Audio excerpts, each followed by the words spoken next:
जय हिंद। मैं हूं आपका प्यारा सर और आज हम लोग पढ़ने वाले हैं भारत के संविधान के नागरिकता के बारे में। नागरिकता को इंग्लिश में सिटीजनशिप कहा जाता है। अब ये नागरिकता होता क्या है, तो देखिए, किसी भी देश में रहने वाले व्यक्ति को अगर राजनीतिक, आर्थिक व कुछ नागरिक अधिकार प्राप्त होते हैं तो उसे नागरिकता कहते हैं, है ना, उसी को नागरिकता कहते हैं। देखो, किसी भी देश के व्यक्ति को अगर नागरिकता प्राप्त है तो उसको कुछ प्रीमियर लेवल के कुछ अधिकार प्राप्त होंगे, जैसे कि मौलिक अधिकार, है ना, उसको वोट डालने की स्वतंत्रता होगी, वो किसी भी पक्ष में वोट डाल सकता है ना, और उसको राजनीतिक पद पर बैठने की स्वतंत्रता है। मान लीजिए पीएम बनना है, राष्ट्रपति, प्रधानमंत्री, लोकसभा, राज्यसभा, कोई भी मतलब बड़े बड़े पद पर वो बैठ सकता है और साथ साथ सरकारी नौकरी वो कर सकता है। अब मान लीजिए कोई विदेशी को मैं बोल दिया, अब कोई विदेशी हमारे भारत में घूमने आया है, अब वो ताजमहल देखने आया है, इंडिया गेट देखने आया है, अब उसको हम लोग क्या राजनीतिक पद पे बैठा देंगे, उसको प्रधानमंत्री, वो बोलेगा मैं प्रधानमंत्री बनना चाहता हूं, उसको बैठा देंगे क्या? तो ऐसा नहीं हो सकता।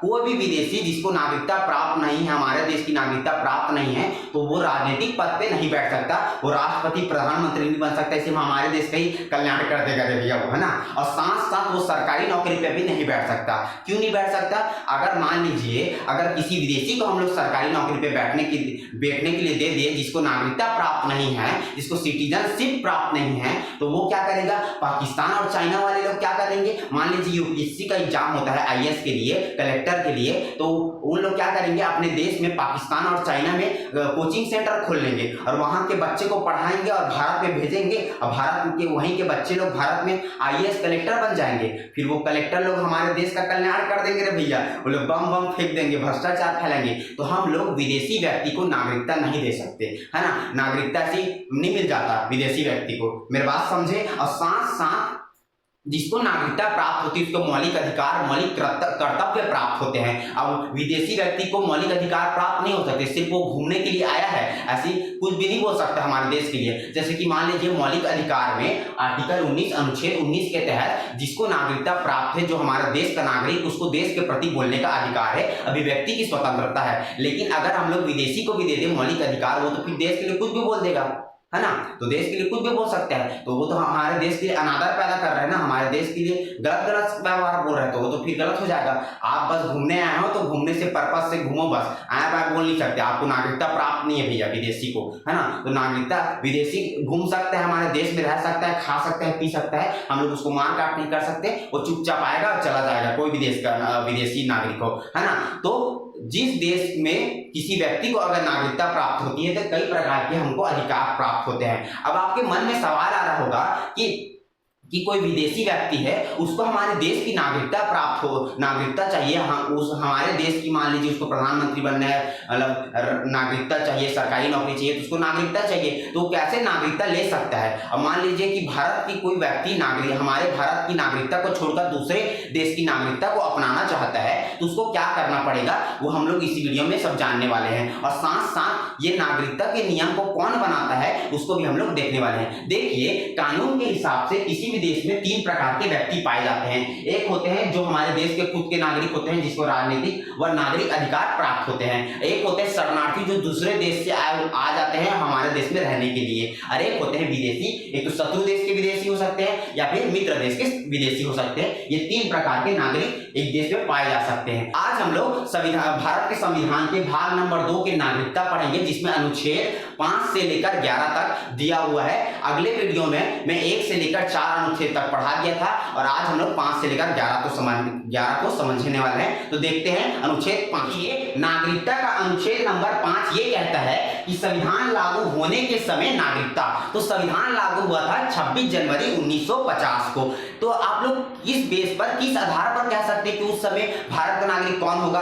तो अनुच्छेद नंबर 5 ये कहता है कि उसका जन्म अगर भारत में हुआ है तो वो भारत का नागरिक कहला सकता है ना। उसका जन्म अगर भारत में हुआ होगा तो वो भारत का नागरिक होगा। और दूसरा ये कहता है कि अगर उसके माता पिता का जन्म भारत में हुआ होगा, तब भी उनकी जो संतान होगी उनको भी नागरिकता प्राप्त हो सकती भारत में, है ना। जैसे कि मेरे माता पिता का जन्म, दोनों का जन्म तो भारत में हुआ है, तो उनकी जो संतान है, जो मैं हूं, उनके आधार पर मेरे को नागरिकता प्राप्त होगी ना। और उनके जो माता पिता होंगे उनका भी जन्म भारत में ही हुआ था, तो उनको भी नागरिकता उनके आधार पर प्राप्त होगी, उनके माता पिता के आधार पर प्राप्त हो गई थी। अब तीसरा ये कहता है कि संविधान लागू होने के 5 वर्ष पूर्व अगर वो भारत में रह रहा है या फिर उनका जन्म हुआ है तो उनको नागरिकता प्राप्त हो सकती है। मतलब संविधान लागू हुआ था 26 जनवरी 1950 को, उससे पहले अगर 5 वर्ष पहले वो भारत में रह रहा है तो भी उसको नागरिकता प्राप्त हो सकती है।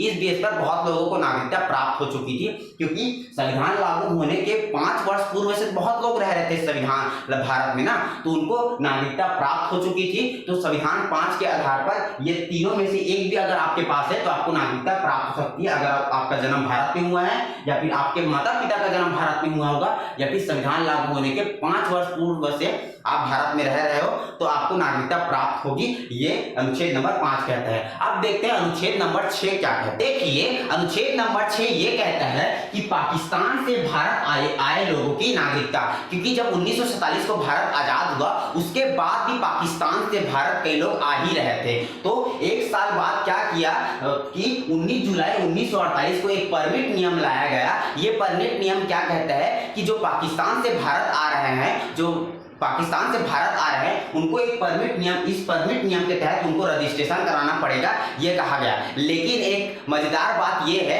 कि 19 जुलाई 1948 को जो परमिट नियम लाया गया था, अगर उससे पहले जो लोग भारत में आ चुके थे उनको तो नागरिकता ऐसे ही मिल गई, ऐसे ही मिल गई, क्योंकि परमिट नियम तो इस टाइम आया था ना। उससे पहले जो आ गए उनको ये रजिस्ट्रेशन फॉर्म भरने की जरूरत ही नहीं थी, वो सीधा भारत की नागरिकता को अपना लिए थे। लेकिन जो लोग 19 जुलाई 1948 को आए, जिस दिन परमिट नियम लागू हुआ, उसके बाद जो लोग आए होंगे उनको तो परमिट भरना ही पड़ेगा, उनको तो रजिस्ट्रेशन कराना पड़ेगा। और साथ साथ एक और नियम था कि पहले उसको भारत में 6 महीने रहने पड़ेंगे, उसके बाद रजिस्ट्रेशन फॉर्म भर के वो भारत की नागरिकता को अपना सकता है। क्योंकि 1947 के बाद भारत से, पाकिस्तान से भारत कई लोग आ रहे थे, इसलिए ये नियम को उस टाइम निकाला गया था। तो अब हम लोग समझते हैं अनुच्छेद नंबर 7 क्या कहता है। देखिए अनुच्छेद नंबर 7 ये कहता है कि भारत से पाकिस्तान चले गए लोगों की नागरिकता, है ना। तो देखो कई लोग ना भारत के विभाजन से पहले ही ना भारत को छोड़ के चले गए थे, क्योंकि पहले से थोड़ा माहौल बन चुका था, पहले से मन में अंदाजा हो चुका था कि भारत का विभाजन होने वाला है, भारत 2 टुकड़े में टूटने वाला है। तो कई लोग 1 मार्च 1947 को ही भारत को छोड़कर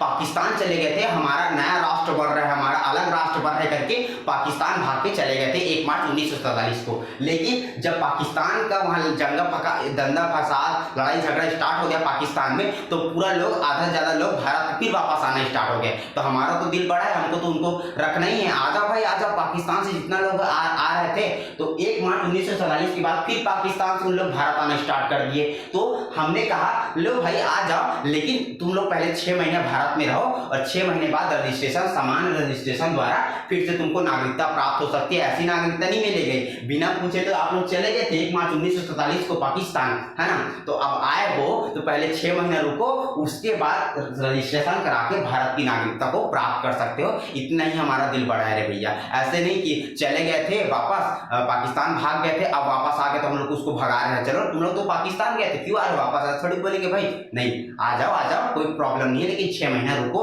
ये अनुच्छेद 7 कहता है उस समय के। अब हम लोग देखते हैं अनुच्छेद 8 को। देखिए अनुच्छेद नंबर 8 ये कहता है कि भारत के बाहर रहने वाले लोगों की नागरिकता। तो देखिए जो भारत के बाहर रह रहा है लड़का, तो क्या उसकी नागरिकता छीन दी जाएगी? अगर वो नागरिकता उसको प्राप्त है भारत में, तो क्या वो बाहर देश अगर चला जाता है, अमेरिका चला जाता है, पाकिस्तान चला जाता है, चाइना चला जाता है, तो क्या उसकी नागरिकता पे कोई प्रभाव पड़ेगा? तो नहीं। देखो उस समय क्या हुआ कि उस समय भारत से कई सैनिक प्रथम विश्व युद्ध, द्वितीय विश्व युद्ध में चले गए थे लड़ने के लिए। क्या उनकी नागरिकता को छीना जाएगा? क्या नहीं छीना जाएगा। तो ये नहीं जाना चाहिए। भारत के बाहर रहने वाले व्यक्ति की नागरिकता नहीं छीनी जा सकती, लेकिन अगर वो उस देश की नागरिकता को अपना लेता है, मान लीजिए मैं अमेरिका चला गया, अमेरिका की नागरिकता को मैं अपना लूंगा, तो हमारे देश की नागरिकता छूट जाएगी, मेरे भारत की नागरिकता को रद्द कर दिया जाएगा और मैं अमेरिका का नागरिक बन जाऊंगा, है ना। तो ऐसा नहीं है भैया। अगर हम देश के नागरिक हैं और बाहर ऐसे घूमने गए हैं या किसी काम से गए हैं, तो हमारे भारत की नागरिकता ऐसी नहीं छीनी जा सकती। और अगर हम भारतीय हैं तो, है ना, भारतीय ही होना चाहिए बस। ठीक है, हमारे माता पिता भारतीय, हमको नागरिकता प्राप्त है तो हमारी छीनी जाएगी बाहर भी जाएंगे तो, है ना। अब हम लोग समझते हैं अनुच्छेद नंबर 9 क्या कहता है। ये जो अभी मैं आपको पढ़ाया हूँ अनुच्छेद 5 से लेकर अनुच्छेद 8 तक, वो उस समय की स्थिति को देखकर बनाया गया था, क्योंकि उस समय कौन भारत का नागरिक होगा, कौन भारत की नागरिकता प्राप्त कर सकता है, ये सब तो कानून बनाया नहीं गया था। बस कौन नागरिक होगा कौन नागरिक नहीं होगा, क्योंकि भारत और पाकिस्तान का उस टाइम विभाजन हो गया, तो देखो उस समय जो संविधान था वो बहुत जल्दी जल्दी बनाया गया था, इसलिए 5 से लेकर 8 तक के जो अनुच्छेद है वो ज्यादा महत्वपूर्ण नहीं है, वो उस समय की स्थिति को देखकर बनाया गया था। जो महत्वपूर्ण नागरिकता पर जो अनुच्छेद है वो 9 से लेकर 11 तक है, इसको हम लोग को समझना बहुत जरूरी है। तो देखो अनुच्छेद 9 जो कहता है कि अगर आप विदेशी नागरिकता को अपना लेते हैं, मतलब कि अब भारत की नागरिकता को स्वेच्छ रूप से छोड़कर आप विदेश की नागरिकता अपना लिए, आप विदेश का ज्यादा जम गया उधर विदेश का, तो आप लोग वहां की विदेश नागरिकता को अगर अपना लेते हैं आप लोग, तो आपकी भारत की नागरिकता को छीन ली जाएगी और आप विदेश के नागरिक बन जाओगे, आप भारत के नागरिक अब नहीं रहोगे। तो अनुच्छेद 9 यही कहता है कि आप विदेशी नागरिकता अगर अपना लिए तो भारत की नागरिकता खत्म, है ना। उसके बाद आता है अनुच्छेद 10।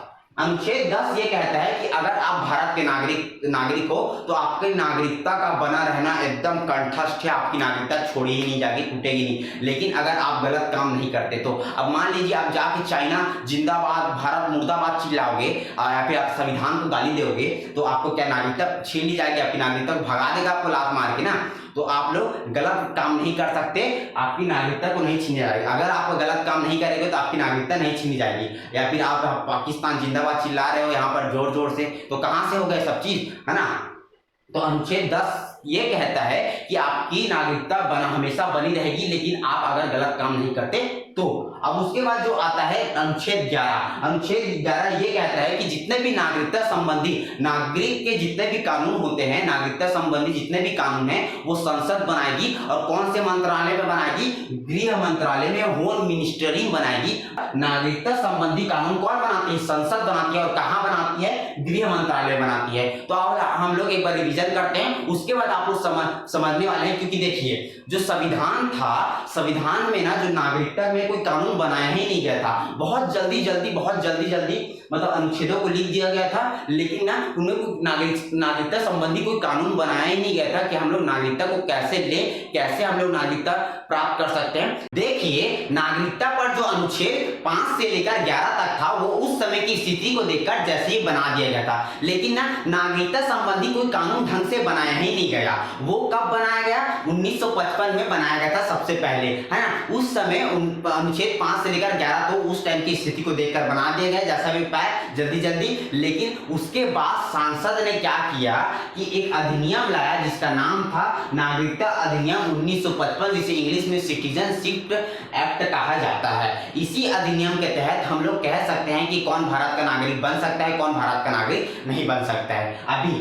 ठीक है। तो देखो सबसे पहले नागरिकता अधिनियम लाया गया था 1955 में, लेकिन कोई भी चीज जो होता है उसमें थोड़ा बहुत गलती होती है, उसको थोड़ा धीरे धीरे करके सुधारा जाता है। इसमें जो सुधार लाया गया, सबसे पहले सुधार लाया गया 1986 में, उसके बाद 1992 में, उसके बाद 2003 में, फिर 2005 में। तो सबसे पहले नागरिकता अधिनियम बना कब, तो बना 1955 में, और उसके बाद इसमें सुधार, सबसे पहले सुधार कब किया गया, सबसे पहले संशोधन कब किया गया, 1986 में सबसे पहले संशोधन किया गया। देखो अब जो ये नागरिकता अधिनियम है इसमें 5 पॉइंट्स है, 5 टॉपिक्स है, इसके आधार पर हम लोग कह सकते हैं कि कौन भारत का नागरिक है, कौन भारत का नागरिक बन सकता है, ये सब हम लोग देखते हैं। तो देखो सबसे पहले नागरिकता के अधिनियम में कहता है पहला कि जन्म के आधार पर नागरिकता, ये थोड़ा ना कॉम्पिटिटिव का हो जाएगा। देखो तो जन्म के आधार पर नागरिकता, जैसे कि ना कोई पाकिस्तान से घूमने आए हैं, पाकिस्तान से वाइफ और पति पत्नी दोनों घूमने भारत आए हैं, और वो प्रेग्नेंट है मान ली उसकी पत्नी, और भारत में उसका बच्चा जन्म ले लिया, तो वो उसका जो बच्चा है वो तो क्या हो गया, उसका बच्चा पाकिस्तानी से अब वो नागरिक बन गया भारत का। तो ये जन्म के आधार पर जो नागरिकता बनाया गया जितना फालतू हो गया था, क्योंकि देख लो इसका सब लोग मिसयूज करना स्टार्ट कर देंगे ना। देखो पाकिस्तान वाले अपने पत्नी को भारत भेज देंगे और वो प्रेग्नेंट रहेगी, उसके बाद उसका बच्चा जब जन्म लेगा तो भारतीय नागरिक कहला गया ना, वो भारतीय नागरिक कहला के उसको चुनाव डालने का, बम बम फेंक देगा भाई, चुनाव डालने का अधिकार मिल गया, मौलिक अधिकार मिल जाएगा उसको, है ना। तो बम फूक देगा कहीं पर, फेंक देगा कहीं पर, है ना, तो नागरिक नहीं दे सकते। तब उन लोग की आंख खुली सांसदों की और उन्होंने 1986 में संशोधन करके कहा कि जन्म के आधार पर नागरिकता तो होगी, लेकिन उनके माता या पिता में से एक जन क्या होने चाहिए, भारतीय होने चाहिए, दोनों पाकिस्तानी नहीं हो सकते। माता या पिता में से एक जन भारतीय होंगे तभी हम लोग क्या कहेंगे कि उनका जो बच्चा होगा वो भारतीय नागरिक कहला सकता है, उसको नागरिकता प्राप्त हो सकती है। उसके बाद इसमें 2000 में भी सुधार हुआ और थोड़ा सुधार हुआ, जिससे मिसयूज थोड़ा कम होना स्टार्ट हो गया। तो आप लोग समझ चुके कि जन्म के आधार पर नागरिकता कैसे हुई। थोड़ा उस पहले जो बनाया गया था जन्म के आधार पर नागरिकता थोड़ा खराब हो गया था, अब थोड़ा संशोधन करके उसको ठीक किया गया, है ना। अब दूसरा कहता है वंश के आधार पर नागरिकता। तो देखो वंश के आधार पर नागरिकता मेरे को भी मिली है क्योंकि मेरे माता पिता को उनके माता पिता के आधार पर मिला, क्योंकि वंश चलते आ रहा है ना, तो हमको वंश के आधार पर ज्यादातर जो भारत में रहने वाले हैं व्यक्ति, उनको वंश के आधार पर नागरिकता प्राप्त होती है। इसमें क्या कहा गया, लेकिन मान लीजिए जो पिता है वो भारतीय है और माता मुसलमान है, तो उसके इसमें क्या कहा गया, वंश के आधार पर कि पिता भारतीय होना चाहिए, तब हम लोग बोलेंगे कि उसका जो बेटा होगा वो भी भारतीय नागरिकता प्राप्त कर सकता है ना। तो ये तो नियम खराब था। अगर माता मुसलमान है और पिता बस भारतीय है तो हाँ ठीक है। अब मान लीजिए कि माता भारतीय है और पिता मुसलमान है, मतलब वो मुस्लिम दूसरे देश का है, भारतीय नागरिकता उसको प्राप्त नहीं है आदमी और औरत को, तो ये तो गलत हो जाएगा भाई। तो औरत लोगों ने आंदोलन कर दिया कि हम लोग इंसान नहीं है क्या, हम लोग भारत के नागरिक है, तो उनके आधार पर भी बच्चा भी नागरिकता होना चाहिए। मेरी बात समझ रहे हो कि नहीं समझ रहे हो आप लोग, है ना। तो पिता भारतीय होगा तभी बच्चा नागरिकता प्राप्त करेगा, यह वाला नियम को हटाया गया। उसके बाद 1992 में क्या कर दिया गया, माता या पिता में से कोई भी अगर भारतीय होगा तो उसका बच्चा नागरिकता प्राप्त कर सकता है, ये अधिनियम के तहत कहा गया। पहले ऐसा नहीं था कि वंश के आधार पर पिता अगर भारतीय है तभी उसका बच्चा नागरिकता प्राप्त कर सकता था, लेकिन जब 1982 में संशोधन करके कहा गया कि माता और पिता में से दोनों में से कोई भी रहे, भैया कोई टेंशन नहीं है, कर दीजिए करके, आपका जो बच्चा होगा उसको नागरिकता प्राप्त हो सकती है। अब ये नागरिकता अधिनियम के तीसरा नंबर कहता है कि पंजीकरण द्वारा नागरिकता, मतलब बाय रजिस्ट्रेशन द्वारा नागरिकता आपको प्राप्त हो सकती है। अब ये क्या कहता है, अगर मान लीजिए कोई घूमने के लिए आया है भारत में, यहाँ पे घूमने के लिए आया है कहीं पर ऐसे देखने के लिए, ताजमहल, हमारा भारत को एकदम भाग गया, उसको भारत एक नंबर है रे भाई, हमारा भारत तो इन लोग का भारत यार, समुद्र वमुद्र गजब जगह है, एक नंबर जगह है ना। तो हमको रहने को उसको मन कर देगा भारत में रहने का, तो ऐसे ही थोड़ी उसको रहने देंगे रे भैया, बाहर से आया है तो विदेशी है तो। या फिर मान लीजिए कि हमारे भारत में कोई लड़की से वो विवाह कर लिया, है ना, तो उसको पहले भारत की नागरिकता प्राप्त करने के लिए उसको 7 वर्ष भारत में रहना पड़ेगा, तब वो नागरिकता प्राप्त कर सकता है। नियम ये कहता है ना। अगर वो 7 वर्ष भारत में रह लिया या फिर वो विवाह करके यहाँ अपने पत्नी के साथ यहाँ रह रहा है और 7 वर्ष तक रह लिया, तो उसको रजिस्ट्रेशन फॉर्म मिल जाएगा गृह मंत्रालय में जाएगा, वो उसको रजिस्ट्रेशन फॉर्म मिलेगा और वो भारत की नागरिकता प्राप्त कर सकता है। आप समझ गए कि पंजीकरण द्वारा उसको नागरिकता कैसे प्राप्त होगी। वो पहले 7 वर्ष उसको रहना पड़ेगा, चाहे वो विवाह करके रहा हो, चाहे वो ऐसे उसको मन किया हो कि, या फिर देख लीजिए कई लोगों को क्या है कि नौकरी करने के लिए आते हैं और नौकरी करते करते ये जगह थोड़ा भा जाता है उन लोगों को, तो अपने देश को छोड़ के ये भारत को अपना लेते हैं और नागरिकता प्राप्त कर लेते हैं। लेकिन शर्त एक ही है कि आपको 60 वर्ष भारत में रहना पड़ेगा। नागरिकता अधिनियम में चौथा नंबर पर होता है देशीकरण। अब ये देशीकरण क्या होता है, मान लीजिए कि कोई भारत में रहने के लिए एकदम उतावला हो गया, उसको भारत में रहने का एकदम मनीष हो गया है, लेकिन उसको एक शर्त को निभाना पड़ेगा नागरिकता अधिनियम के तहत कि उसको पहले 10 साल भारत में रहना पड़ेगा, तब वो रजिस्ट्रेशन कर सकता है। अगर वो 10 साल नहीं रहेगा और वो रजिस्ट्रेशन करने जाएगा तो उसको फॉर्म ही नहीं दिया जाएगा, है ना। तो उसको नागरिकता प्राप्त करने के लिए 10 साल रहना चाहिए और साथ साथ भारत में बोले जाने वाली भाषा, जिसमें 22 भाषा भारत में बोली जाती है ना, तो भारत में जो 22 भाषा बोली जाती है उसमें से एक भाषा उनको आनी चाहिए और साथ साथ कला या विज्ञान में उसकी रुचि होनी चाहिए, है ना। जैसे कि बहुत सारे भारत में है जो मुस्लिम के हैं जो लोग को कला या विज्ञान में रुचि थी, है ना, उसको साथ साथ हिंदी भाषा बोलने आती थी और 10 साल उसने यहाँ रहा है, इसके आधार पर उसको क्या मिला, नागरिकता प्राप्त हुई, भारत की नागरिकता मिल जाएगी। देशीकरण के तहत ये नागरिकता अधिनियम के तहत काम करता है देशीकरण। मेरे बात समझ गए? एक चीज, उसको एक भाषा आनी चाहिए, 10 साल पहले भारत में उसको रहना पड़ेगा और साथ साथ उसको कला या विज्ञान में रुचि होनी चाहिए, तब उसको क्या हो जाएगा, भारत की नागरिकता प्राप्त हो सकती है। अब साथ साथ पांचवा देखते हैं हम लोग। पांचवा है अर्जित क्षेत्र। अभी अर्जित क्षेत्र क्या होता है, मान लीजिए संविधान वालों ने इतना अच्छा दिमाग लगाया कि मान लीजिए एक समय आएगा, भारत किसी ना किसी देश को तो जीतेगा एक ना एक समय में, किसी ना देश को अपने पास तो खींच लेगा ना। तो ये हुआ था एक बार असलियत में। पहले के जो राजा लोग थे, राजा लोग, उन लोग क्या करते थे, युद्ध करते थे। युद्ध करके जो राज्य को उन लोग पकड़ लेते थे, मान लीजिए कोई भी राज्य हो सकता है, कोई भी राज्य को जैसे जीत लेते थे तो राज तो उनका हो जाता था, है ना, तो अपने हिसाब से उसको चलाते थे। तो उसी तरह से ये भी काम करते हैं। मान लीजिए अर्जित क्षेत्र का मतलब होता है कि भारत मान लीजिए किसी देश को अपने में मिला लेता है, तो भारत में जो संविधान चल रहा है, जो नियम कानून चल रहा है, तो जो जीता हुआ देश भारत, वो उसमें भी तो वही चलेगा क्या। तो ये हुआ था 16 मई 1975 को 1975 को हुआ था सिक्किम में। सिक्किम हमारे राज्य हमारे साथ मिल गया था। अब मिलने के बाद ये हमारा राज्य का एक, भारत के एक राज्य का एक हिस्सा हो गया हमारा सिक्किम। और क्या हुआ, ये हमारे ये आप मौलिक कर्तव्य अधिकार सब प्राप्त कर लिए, इसको भी अब नागरिकता प्राप्त होगी भारत की। तो ये सब हम नागरिकता ऐसे भी मिल सकती है। तो 5 प्रकार से नागरिकता प्राप्त होगी, एक जन्म के आधार पर, एक वंश के आधार पर, एक पंजीकरण द्वारा, एक देशीकरण द्वारा, 10 साल आपको पहले रहना पड़ेगा, और अर्जित क्षेत्र द्वारा, जैसे भारत किसी देश को जीत लिया है तो उसको भी नागरिकता प्राप्त हो जाएगी वहां के रहने वाले लोगों को। नागरिकता अधिनियम के तहत आपकी नागरिकता कैसे समाप्त हो सकती है ये भी बताया गया है। जैसे कि आप फर्जी तरीके से अगर नागरिकता प्राप्त किए हो देश में बेटा, तो आपकी नागरिकता समाप्त कर दी जाएगी, आपको भगा दिया जाएगा, भगो साले ऐसे करके ना। दूसरा क्या है कि अगर अगर संविधान के प्रति आप अनादर व्यक्त करते हो, आप संविधान को गाली देते हो, संविधान के विरुद्ध बोलते हो, तो आपकी नागरिकता समाप्त कर दी जाएगी। आप दूसरे देश की संविधान ले सकते हो, आपको दूसरा देश की नागरिकता ले सकते हो ना, आपको भगा दिया जाएगा, आपकी समाप्ति कर दी जाएगी, है ना। तीसरा क्या बोलता है कि अगर राष्ट्र विरोधी काम अगर आप कर रहे हो, चाइना के प्रति, आप चाइना में जाके मिल गए हो, आप भारत की नागरिकता लेके बैठे हो, चाइना के प्रति बोलते हो, चाइना के साथ रहते हो, चाइना वाले के साथ मिलके हो, तो आप लोग की नागरिकता छीन ली जाएगी, क्योंकि आप राष्ट्र विरोधी काम कर रहे हो, राष्ट्र को खदेड़ने का काम कर रहे हो ना, तो आपकी नागरिकता को छीन ली जाएगी। साथ साथ ये भी है, चौथा बोलता है कि अगर आप किसी देश में 7 वर्ष से ज्यादा लगातार 7 वर्ष से वहीं रह रहे हो, तो आप वहीं रहो भैया, आपकी नागरिकता छीन ली जाएगी, भारत से नागरिकता, आप नागरिक नहीं हो आप भारत के, आप वहीं खुश रहो, है ना, तो आपके ऐसा रहेगा। और साथ साथ 5वां ये भी कहता है कि अगर आप दूसरा देश की नागरिकता को अपना लेते हो, तो भारत की नागरिकता लेने की क्या जरूरत है आपको, आप दूसरा देश की नागरिकता अपना चुके हो, तो आप वहीं रहो, आप वहीं खुश रहो, है ना। तो अब आपको बताना आप ये वीडियो कैसा लगा, कमेंट करके जरूर बताना। और इसका जो अगला भाग है, भाग नंबर 3, मौलिक अधिकार फंडामेंटल राइट्स के ऊपर रहेगा, वो वीडियो भी मैं जल्द ही लाने वाला हूं। तो ये वीडियो कैसा लगा कमेंट जरूर करना। तो जय हिंद, जय भारत, जय छत्तीसगढ़।